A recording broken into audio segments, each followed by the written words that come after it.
All right, we have Chad Goldwasser here. He has been a staple in the Austin real estate community for a long, long, long time. So we're gonna get deep with Chad, talk about his history. At one time, Chad was the number one Keller Williams team in the world, and find out what he's been up to. But I also, if you're new to this channel, please like and subscribe, share this with your friends, and special thanks to Capital Title and Blended Sense Media for being our sponsor. All right. All right.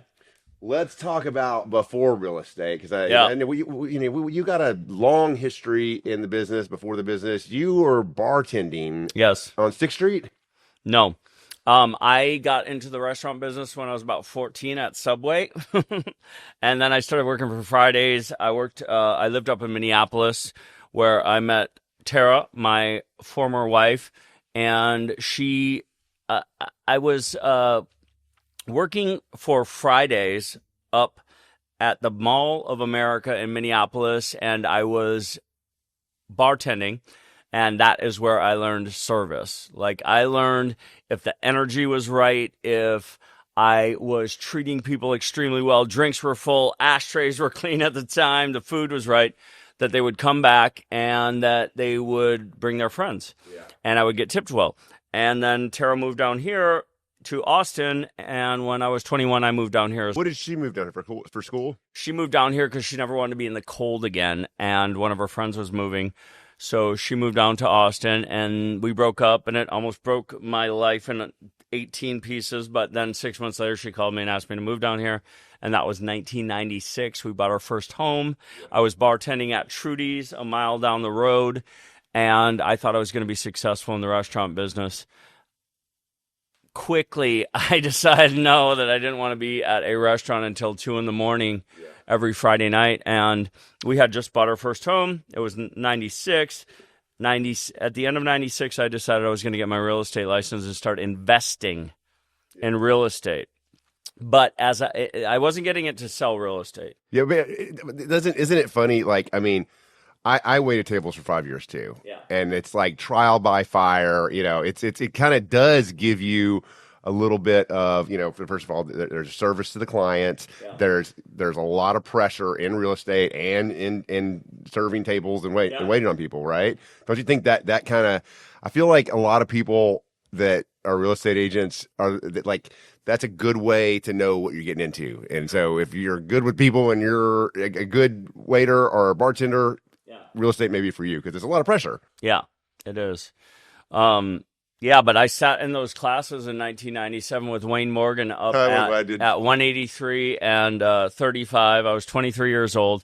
And about the third day, I started looking around and I thought to myself, my God, if these people can sell real estate, I'm going to kill it. How old were you? I was 23. 23, okay. Yeah.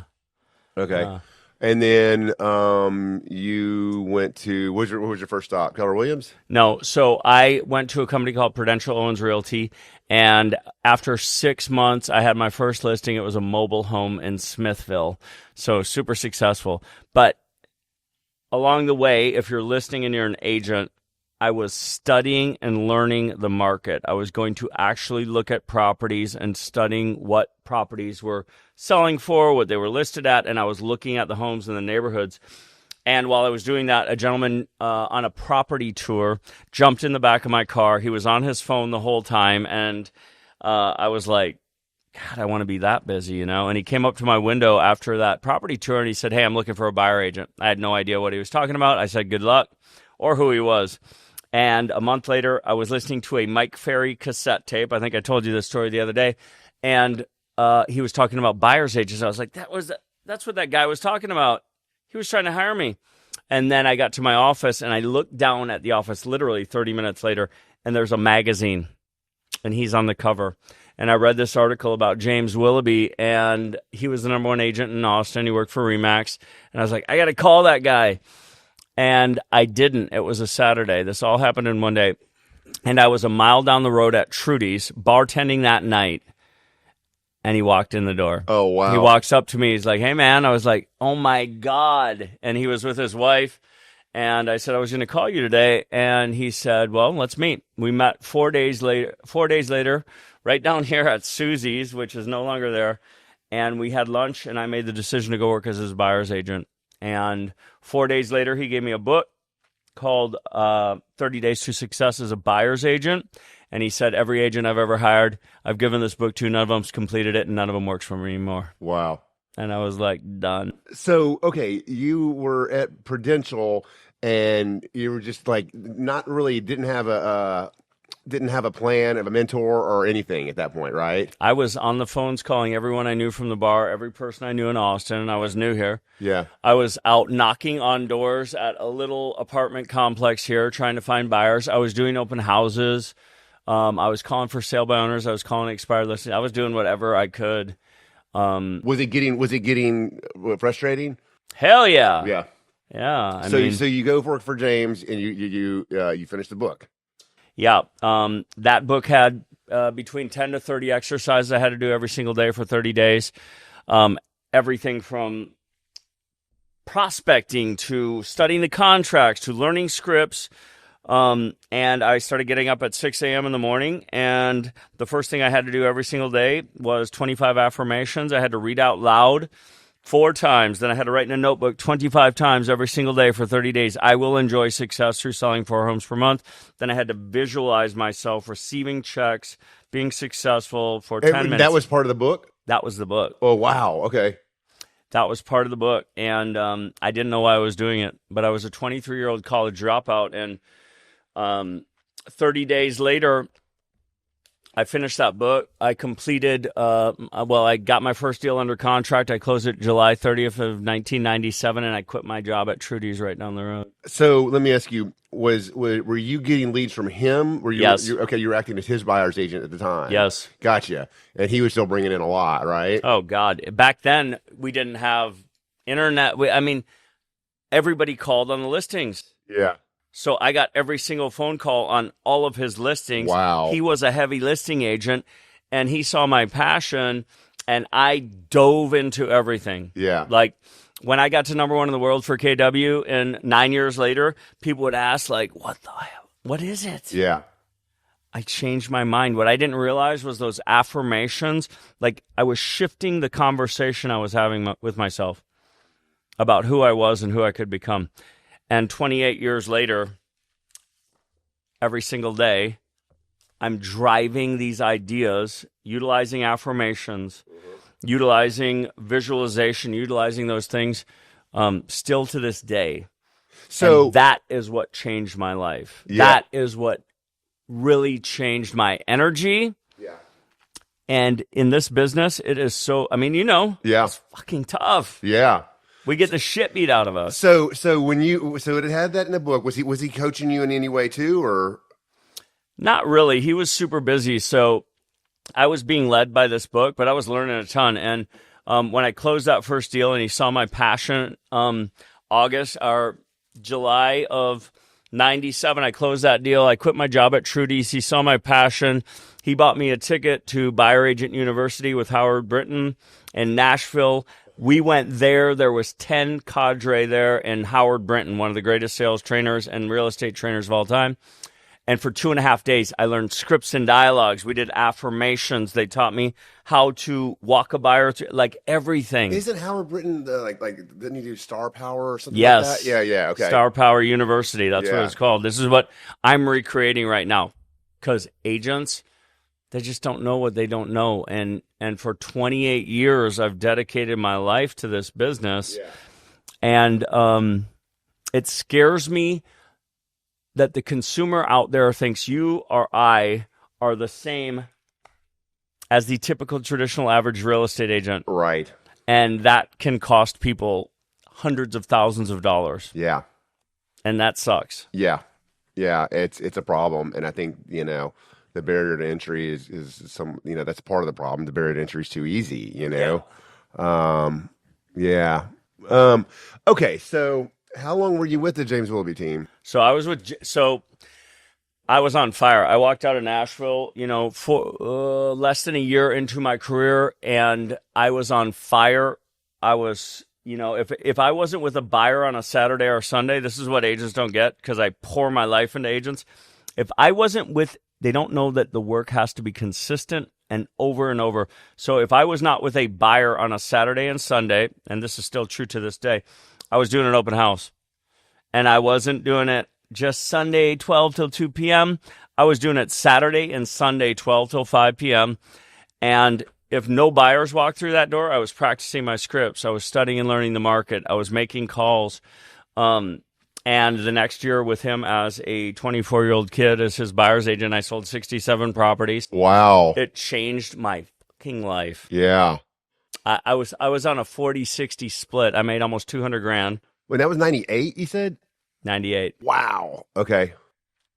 Yeah, I made him almost 300. Yeah. And then after that year, 99, I went on my own as a single producer at Remax.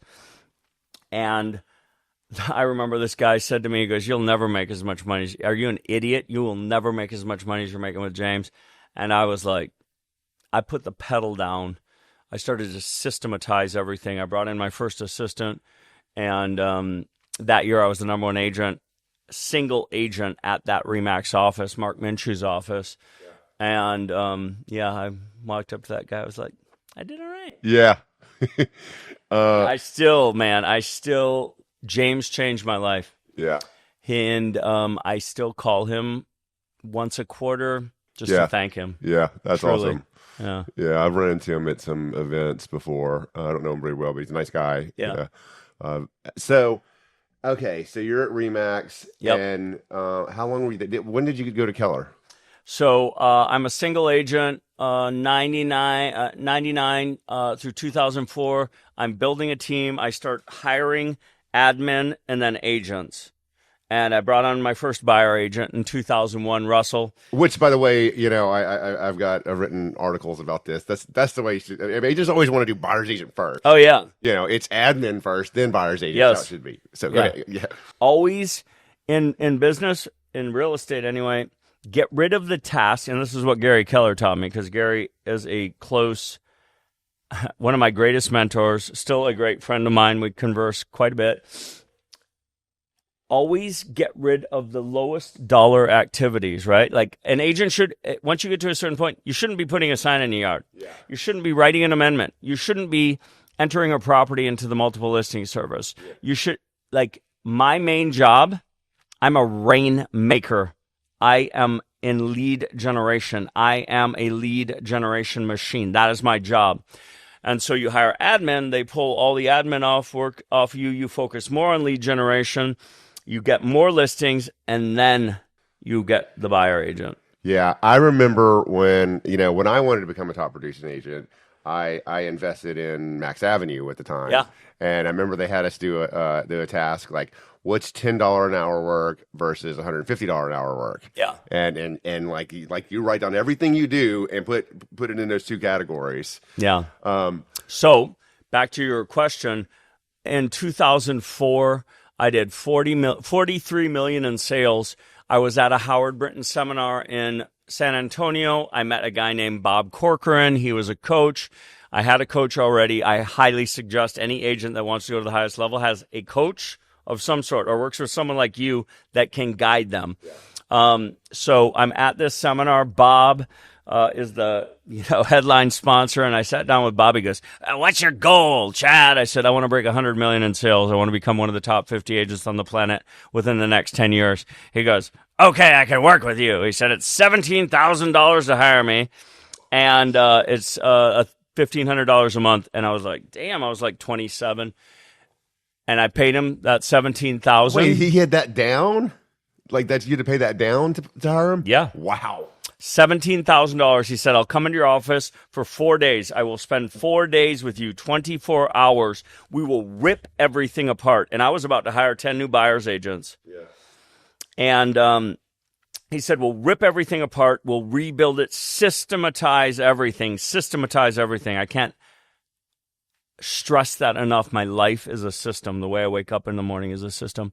And so Bob came in. I paid him the 18 grand, 17 grand. He came in for 4 days, and then we ripped everything apart. I went to a John Maxwell seminar in Atlanta. It was the end of 2004. I just had my first $100,000 commission month.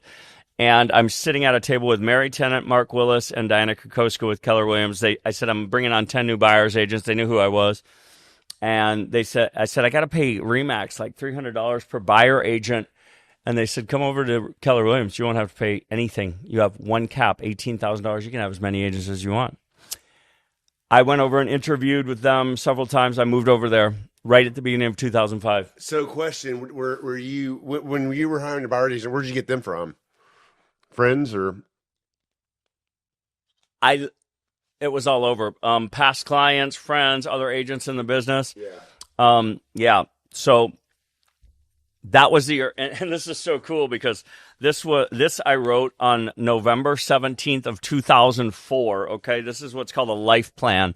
And I wrote my mission statement, my core values, my eulogy, how I want to be remembered. And then I took each core value and wrote out what I saw in 20 years. But this is super freaking cool. This is 20 years ago now. Yeah. But I wrote down my big goal in the next 10 years. We will become the top real estate team in Texas and top 50 in the world within 10 years. 3 years later, after hiring Bob, so 2004, I moved from RE/MAX to Keller Williams. We did $43 million that year. The next year, we did $43 million. Yeah. But then the next year, $84 million. And then the next year, 2007, $125 million in sales, 543 deals. And we're number one worldwide for KW and number 42 on the planet, ranked by the Wall Street Journal. So wow. A 10-year goal that took us 3 years. Wow. That's awesome. Systematize. And I don't say that to brag. Yeah. The things that I'm teaching, the things that I learned, the people that changed my life, these things work. Yeah. And so that's really what I'm trying to work to spread around. This is why I'm so freaking passionate about these things. And like when I would pour my life into agents and they would tell me, oh, it's not working. Yeah. What's not working? Open houses. Yeah. When did you do one? 2 weeks ago. When did you do one before that? I didn't. Well, and you have to have, like you say, systemized. You have to have a system how you're going to work the open house. Like you have to have like you can't just go to the house and then pull in and just sit there and like let people walk in. You know, I'm still totally in production as I'm building my speaking and teaching and coaching company. So I'm leaving here. I got to go show a property, and then I'm going down to preview 8 homes in an area where I'm doing an open house on a brand new listing of mine on Sunday. It is a system. Yeah. So I'm going to go study and learn all the competition. It'll take me an hour to look at 8 properties really quickly. Yeah. But now I know the market in that neighborhood. Yeah. It's also the other thing I tell agents, like study, learn, and understand the market. Yeah. There's a system for it. Every day I look at the numbers. So today, in the Austin MLS, there's 17,277 homes on the market. There's 4,953 pending sales, and in the past 3 months, there's been 8,514 sales. I look at that every day. Yeah. To remind myself first to study, learn, and understand the market. Yep. So that I can price properly, and so that when someone says to a typical traditional average real estate agent, what's going on in the market? Oh, man, it's rough. It's hot. Yeah. I say, oh, it's interesting, Ryan. There's 17,245 homes on the market. Currently, as of this morning at 9 a.m., there's 4,953 pending sales, homes that are under contract. There's about 2,500 sales happening per month. Yeah. So just for a frame of reference, last year at this time, 13,000 homes on the market. Year before that, 7,500. In the heat of the market, 1,500 homes. So it's interesting. Are you thinking about selling your home? Yeah. It's a different differentiator, right? The typical traditional average real estate agent, if they do not step up their game, will never survive. That's right. And it doesn't take that long to do that. No. You know? No. Especially if you're doing everything. Well, this was the other thing I tell my agents, okay? We have everything coming into Follow Up Boss, the CRM, right? And every lead source, no matter where it comes from, we put them on a search. We have them on a home value. We have a newsletter that comes out. Yeah. And so we have this tab called Recent Activity where agents can go in there and it's leads that were created over I think 14 days ago, and have done something in the last 36 hours. Well, if I go in there right now and look at everyone, it'll probably say, sometimes it'll say 400, sometimes it'll say 1,000 because we've got 150 agents, right? Yeah. But if you're an agent and you go into that recent activity, you might have 3, 5, and if you have 10, I'm gonna go crazy because most of the time, if you're doing every day, you probably have 1 or 3 people in there. Yeah. And it's so easy. Just that doesn't mean you need to call these people because they may get on there every day. But at least you're putting your eyes on them, seeing what they're doing, and if they did something that requires some action, you're there to serve them. Yeah. So anyway, I regress. Let's get back to so Keller Williams team. You had went to So 2007, 2008. So I'm there from 2005 till 2009. 2007, 2008 were number 1 worldwide. I remember getting the plaque from Gary and Orlando when we were number 1. And Gary goes, "Great job, man." He goes, "Work harder." And I was like, damn. Yeah. Give me a second. So I had my own brokerage. I was a partner for a while with a guy out of California, and in 2007, we had a brokerage and a what do you call it, property management company. Yeah. And for 9 months, we closed that down, sold the accounts for it. But I interviewed at your office. You did? Oh my God! Who did you interview with? Me? No, Greg Cooper. Oh God. Yeah. So I said, you guys. I love you, Greg. I saw him last week, as a matter of fact. But and he probably didn't remember that. But I had to fill out the DISC assessment. Yeah. And then System. System for hiring. You know. So you were there, and I remember I went to your office. It was off at 360, maybe? Yeah. And then you went to... So 2008, we were number 1 worldwide for KW again. I developed a passion for speaking and teaching. I had a vision to become the next Tony Robbins, John Maxwell, Zig Ziglar, speaker, trainer, motivator, and the next Gary Keller. So my vision was I'm going to go speak and teach in Orlando, Minneapolis, California, wherever, and get title companies and lenders to bring in agents. I come in and speak, knock the shit out of it, motivate, inspire, but also give them tangible ideas that they can utilize.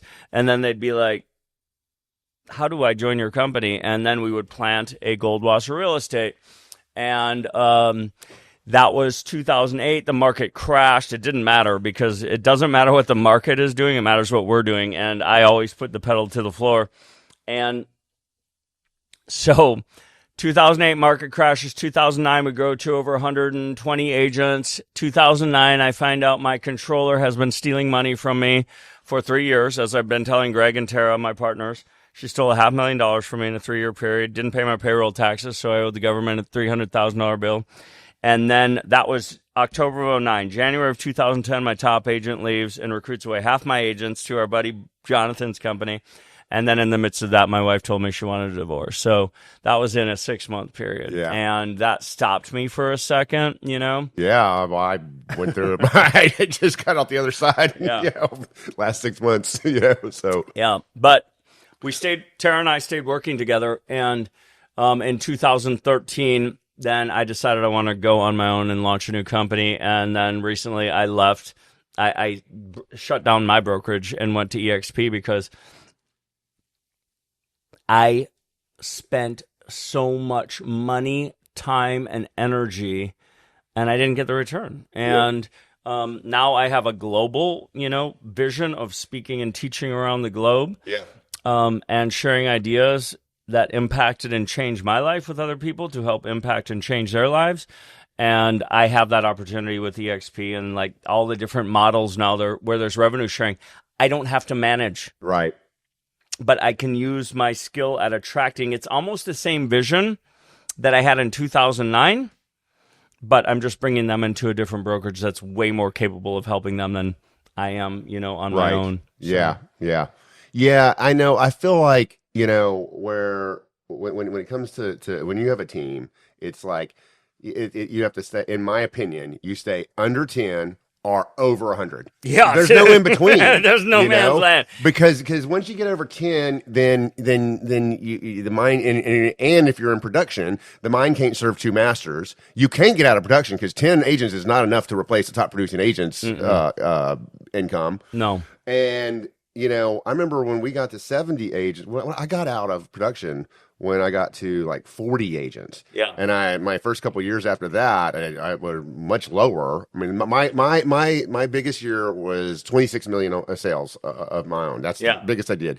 And then, going to being, so those few years, it was a good lifestyle not being out of production, and being master of one mind, which is mentoring and coaching. But the money didn't come until like about 100.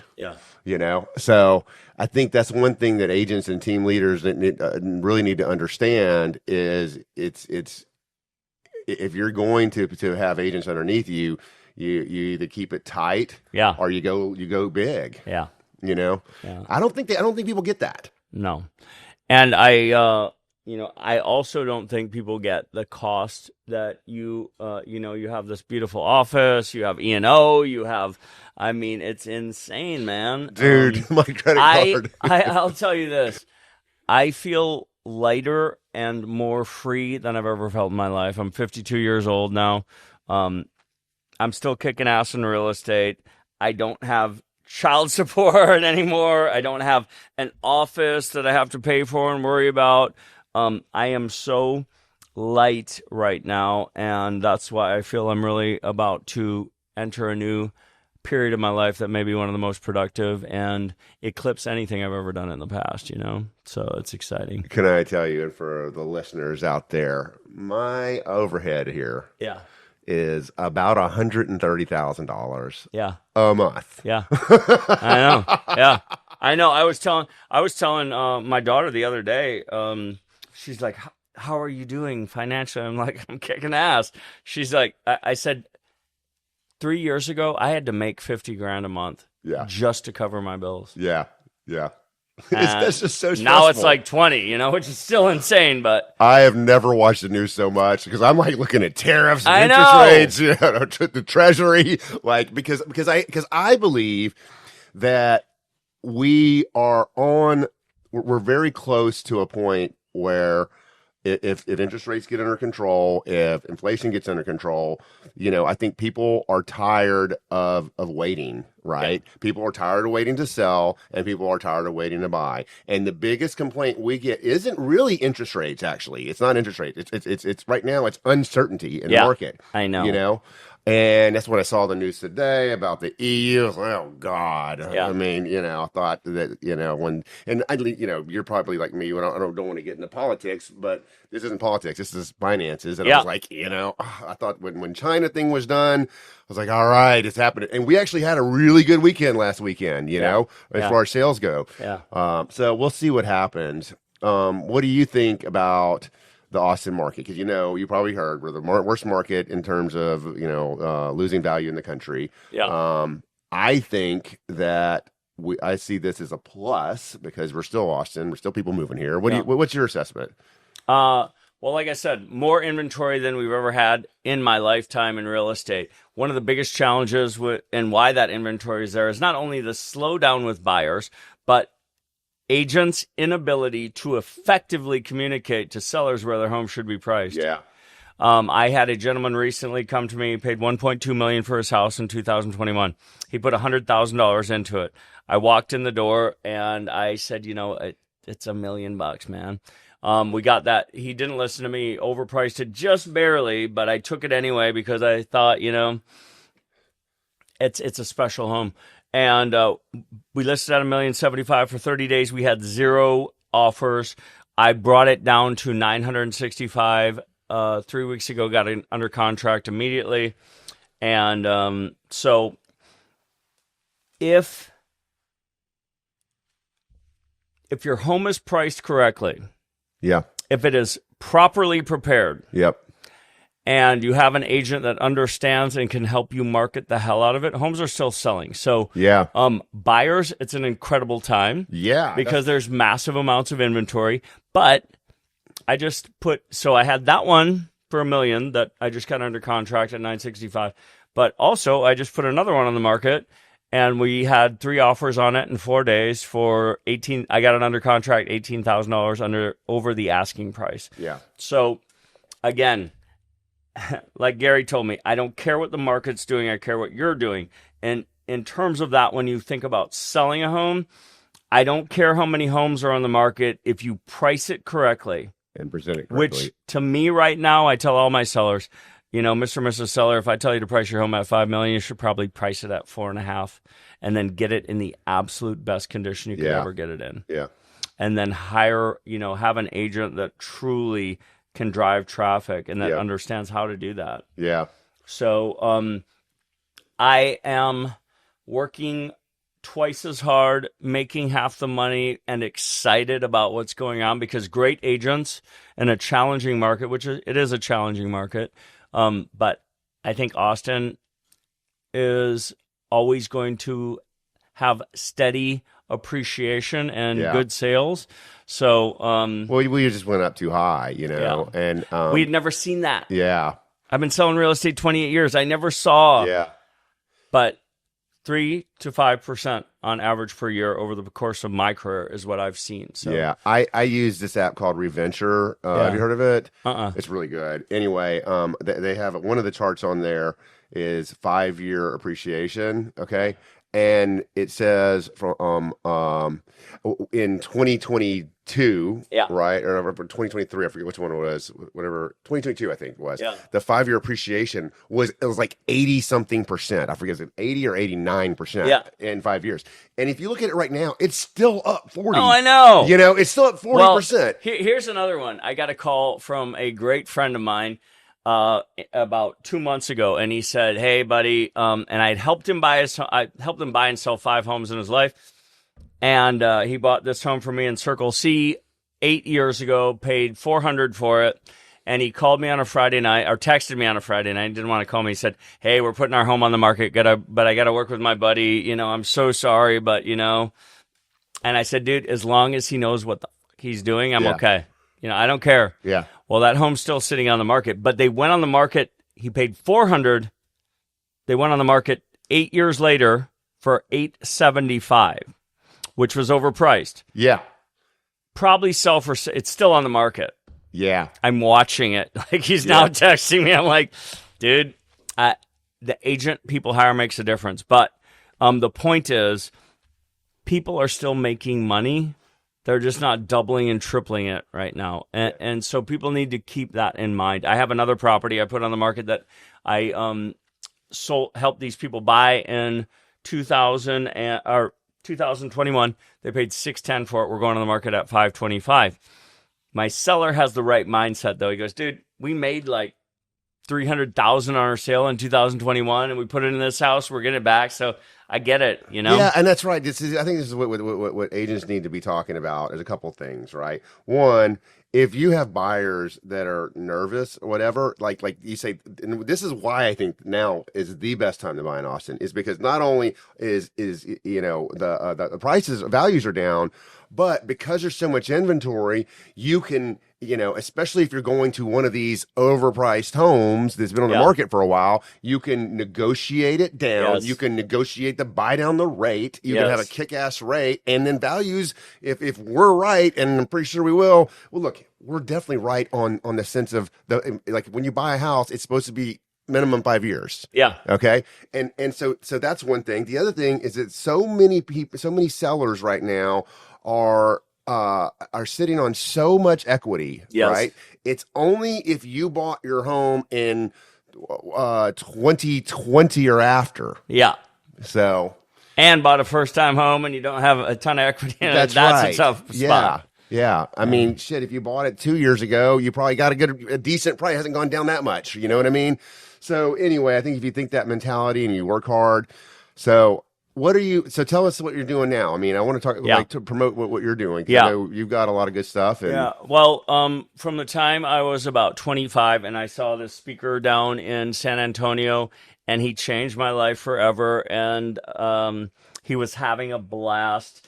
And I talked to him afterwards, and I told him I wanted to bring him down to Austin. He said, it's $18,000 for me to take a day out of my schedule. I was like, and then he made $40,000 selling his little products outside. And he changed my life, and I developed a passion for speaking and teaching, and sharing ideas that would help people to change their lives, like my life had been changed. You know, I was a 23-year-old bartender. 9 years later, I'm number one in the world for one of the largest real estate companies on the planet.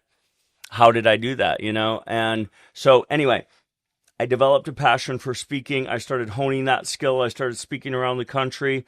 I am systematizing all of our products, our listing guides, our home sellers guides, our lead sheets, and building a coaching, teaching, and speaking company. That is my passion right now. EXP is giving me a lot of opportunity to go speak and teach around the country, and I'm working on building relationships with other people that are going to help me do that. My mission and vision is within 5 years, I am one of the top 3 personal development brands on the planet, speaking and teaching and positively impacting people around the globe. That is my vision and my passion. Real estate still pays my bills, but that will change. And where, if for those who don't follow you, where can we find you? Chad.Goldwasser on Instagram. You ever need to buy or sell a home and you're not buying from Ryan, 512-750-8333. Also, Facebook, all over the place. Just punch in Chad Goldwasser and you'll get a bunch of crazy shit. Well, yeah, we'll put your links in the comment section. Also, if you made it this far, check out our next podcast. It'll be a box up here. And I believe we have Jeremy Knight, who's I love Jeremy, another badass. I know, it's exciting. That's awesome. Well, thanks a lot, Good. Chad. Thank you, brother. Appreciate it.